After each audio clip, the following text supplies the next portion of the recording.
unategemea kupata kikubwa na kila unachokifanya. Bro, if you wanna do something better, you must do this. Unabidi ufanye kitu fulani. Fanya hivi mwanangu. Usifanye kitu kwa ajili ya matokeo. Usifanye kitu kwa ajili ya matokeo. Utapata matokeo fulani baada ya kufanya. Wewe fanya kama hobby. Just do the business. Usi expect kufanya biashara ili upate hela ndani ya mwezi mmoja baada ya miezi mitatu. Wewe fanya. Just do it nigga.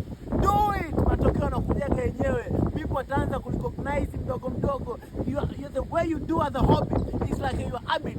Fanya kama tabia yako. Fanya biashara hiyo kama tabia yako. Fanya hicho kitu kama maisha yako. Unaelewa? Hadi kama unapoamka asubuhi na kupiga mswaki kila siku, inabidi ufanye hiyo biashara, ufanye hiyo idea, ufanye hiyo elimu yako is a part of your life.